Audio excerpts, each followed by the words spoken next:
रुमाल। मरने के बाद एक सास ने बहू को दी सीख। आज सासू माँ की 13वीं है। मेहमानों के बीच उदासी ओढ़कर नकली आंसू बहाते हुए बहू संजना अब उकसा गई थी। एक ननंद को छोड़कर बाकी सभी मेहमान जा चुके थे। अब उसे इंतज़ार था सास की विरासत में छोड़ी हुई चीज़ें देखने का। उनकी अलमारी की चाबी की जानकारी केवल ननंद मीना को ही थी। उसने सबके सामने अलमारी खोली। सामने ही लॉकर की चाबी और एक कागज़ का पुर्जा पड़ा था। मीना ने माँ का लिखा हुआ संदेश पढ़ा। माँ ने अपने जेवर इकलौती पोती और बेटी के नाम किए थे। कैश रुपयों पर बेटे का अधिकार था। उनके सभी नए पुराने कपड़े गरीब महिलाओं में बांट दिए जाने का जिक्र था।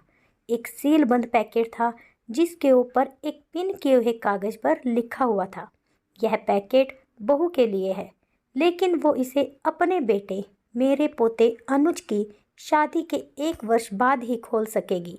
मेरी अंतिम इच्छा के अनुसार तब तक यह बैंक के लॉकर में रख दिया जाए। बेटे ने वह पैकेट बैंक के लॉकर में रखवा दिया। दिन गुजरते गए। 6 महीने बाद अनुज की शादी हो गई।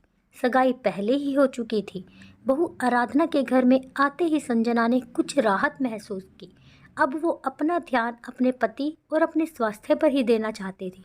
वह बात बात पर बहू को निर्देश देती, लेकिन आराधना उसके कहे को एक कान से सुनकर दूसरे से झटक देती। सास की कही हर बात का उल्टा जवाब देती। धीरे धीरे उसने सास को रसोई से बेदखल कर दिया। समय गुजरता रहा और संजना हालात से समझौता करती गई। अब पुराने संयुक्त परिवारों का ज़माना नहीं रहा, जब सास बहू पर हावी हुआ करती थी। आज की बहुएं सास को अच्छा होने का मौका ही नहीं देती, बल्कि ऐसा माहौल पैदा कर देती हैं जिससे उसे बुरा साबित किया जा सके, और मौका मिलते ही पति को लेकर उड़ जाती हैं। गई सदी के इतिहास के वे पन्ने जब सासू बहू पर हावी हुआ करती थी, आज की बहुओं ने फाड़कर फेंक ही दिए हैं। सास कितनी भी पढ़ी लिखी और समझदार हो, लेकिन बहू स्वतंत्र ही रहना चाहती है और इसके लिए जाल बुनती ही रहती है, और सास का नाम ही परिवार की सूची से मिटा देना चाहती है। उसने भी तो यही किया था ना अपनी सास सुमित्रा के साथ। वो पढ़ी लिखी सुलझे विचारों की महिला थी और अपने पुराने विचारों की सास से मिले हुए कष्टों को भूलकर संजना को हर तरह की सुविधाएं, सहयोग और प्यार देकर सास के नाम पर लगे मनहूस धब्बे को हमेशा के लिए मिटाकर नया इतिहास रचना चाहती थी। लेकिन संजना क्षण भर भी खुशी न दे सकी थी उन्हें। आज उसे सास की बहुत याद आ रही थी। तभी सामने लगे कैलेंडर पर उसकी निगाह पड़ गई। 2 दिन बाद ही बेटे बहू की शादी की पहली वर्षगांठ है। सास की वसीयत के अनुसार 1 साल पूरा हो चुका था।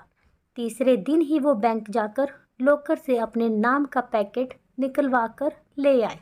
मन में उथल पुथल मची हुई थी कि आखिर उसे सास ने क्या दिया होगा। बेटे बहू के इधर उधर होते ही उसने वो पैकेट खोल दिया। अंदर सास के तह किए हुए लगभग 1 दर्जन पुराने रुमाल थे और एक दूसरा पैकेट भी था। अचानक देखकर उसकी आंखों में एक सवाल लिए सिकुड़ गई। साथ ही पिन किए हुए कागज़ पर लिखे शब्द पढ़ने लगी।